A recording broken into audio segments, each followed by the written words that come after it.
क्या हिंदू धर्म में बच्चों की आत्माओं को भी मिलती है नरक की सजा? वैसे तो हम सभी जानते हैं कि मनुष्य को मृत्यु के बाद उसके कर्मों के अनुसार ही स्वर्ग और नरक मिलता है, लेकिन परमात्मा का रूप माने जाने वाले बच्चों का क्या, जिनके बारे में यह सोचा जाता है कि मासूम बच्चे नादान स्वयं भगवान का रूप होते हैं, क्या उनकी भी आत्माओं को नरक की सजा मिलती है? तो आइए दोस्तों जानते हैं इस प्रस्तुति में इस प्रश्न का उत्तर।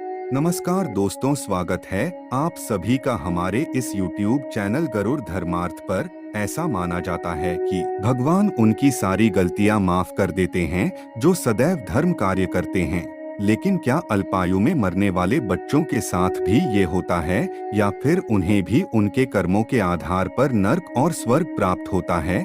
पुराणों की माने तो जिन बच्चों की मृत्यु 15 या उससे कम उम्र में हो जाती है, उन्हें नर्क की आग में नहीं जलना पड़ता।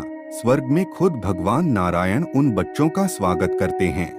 आमतौर पर मनुष्य को स्वर्ग और नरक उनके कर्मों के अनुसार मिलता है, लेकिन इस उम्र में बच्चों को स्वर्ग, नरक और कर्मों का ज्ञान नहीं होता।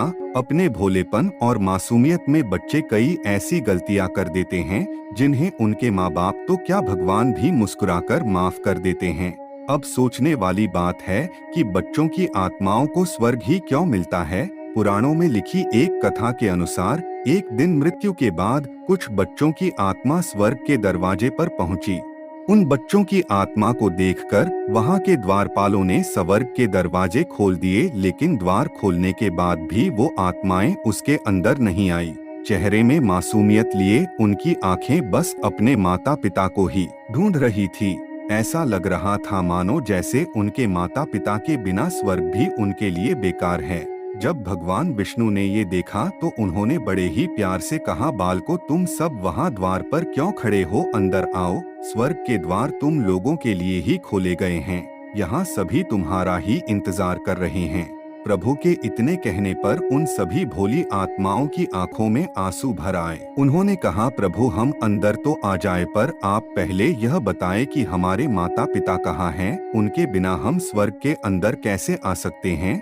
बच्चों की आत्मा की यह बात सुनकर विष्णु जी ने उन्हें प्यार से समझाते हुए कहा, बच्चों, तुम्हारे माता पिता अभी जीवित हैं, इसीलिए वो अभी धरती पर ही हैं। जब उनकी मृत्यु हो जाएगी उसके बाद ही वो यहाँ आ पाएंगे। बच्चों ने मुस्कुराकर कहा, ठीक है प्रभु, हम सभी अपने माता पिता का इंतजार यही द्वार पर ही करेंगे, और जब वो आ जाएंगे तब उनके साथ ही अंदर आएंगे। आत्माओं की यह बात सुनकर नारायण परेशान हो गए। वो ये सोचने लगे कि अब बच्चों की आत्माओं को यह कैसे समझाया जाए कि उन सभी के माता पिता स्वर्ग नहीं आ सकते। कुछ देर सोचने के बाद परमात्मा बच्चों से मिलने फिर आए। उन्होंने कहा, बच्चों, ये जरूरी नहीं कि तुम सबके माता पिता स्वर्ग ही आएं। उन्हें स्वर्ग और नरक उनके कर्मों के अनुसार ही मिलेगा। अगर उन्होंने अच्छे कर्म किए होंगे तो उन्हें स्वर्ग मिलेगा, और अगर बुरे कर्म किए होंगे तो उन्हें नरक मिलेगा।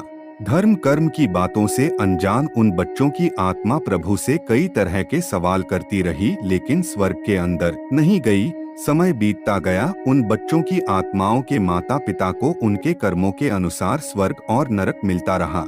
जिन माता पिता को स्वर्ग मिला उन सभी के बच्चे उनके साथ स्वर्ग के अंदर चले गए, लेकिन कुछ बच्चे अभी भी अपने माता पिता का इंतजार उसी दरवाजे पर ही कर रहे थे। यह देखकर भगवान विष्णु को उनकी चिंता होने लगी। वो एक बार फिर उनके पास गए और बोले, बच्चों, तुम्हारे माता पिता ने अच्छे कर्म नहीं किए हैं, इसीलिए वह स्वर्ग में नहीं आ सकते। अब तुम लोग भी अपनी जिद छोड़ो और अंदर आ जाओ। अपने माता पिता के बारे में ऐसी बातें सुनकर वो आत्माएं भगवान से ही बहस करने लगी और उनसे बोली, प्रभु, जब आप हमारी गलतियों को माफ कर सकते हैं तो हमारे माता पिता की क्यों नहीं? उन लोगों ने ये भी कहा कि अगर आपके लिए ऐसा करना मुश्किल है तो आप हमें ही उनके पास यानी नरक में भेज दीजिए। यह सुनकर नारायण चौंक गए। उन्होंने उन मासूम आत्माओं को बार बार समझाया, लेकिन बच्चों की आत्मा कुछ भी मानने को तैयार ही नहीं हुई। आखिर में उनकी जिद के आगे हार मानकर नारायण ने उनके माता पिता के गलत कामों को न सिर्फ साफ किया बल्कि उन्हें स्वर्ग में भी जगह दी, जिसके बाद सभी बच्चों ने अपने माता पिता के साथ स्वर्ग में खुशी खुशी प्रवेश किया। तो दोस्तों, आपने जाना कि क्या हिंदू धर्म में बच्चों की आत्माओं को भी मिलती है नर्क की सजा? अगर आपको पहले से ही किसी भी बात की जानकारी थी तो हमें नीचे कमेंट करके जरूर बताएं। आज की वीडियो में बस इतना ही। हम उम्मीद करते हैं कि हमारी वीडियो के जरिए आपको कई सवालों के जवाब मिल गए होंगे। अगर यह वीडियो पसंद आई हो तो इसे लाइक और शेयर जरूर कीजिएगा। अगर आपने हमारे चैनल को सब्सक्राइब नहीं किया तो जरूर कर लें। इसी के साथ लेते हैं आपसे विदा और मिलते हैं ऐसी ही एक और नई वीडियो में। अंत तक बने रहने के लिए धन्यवाद।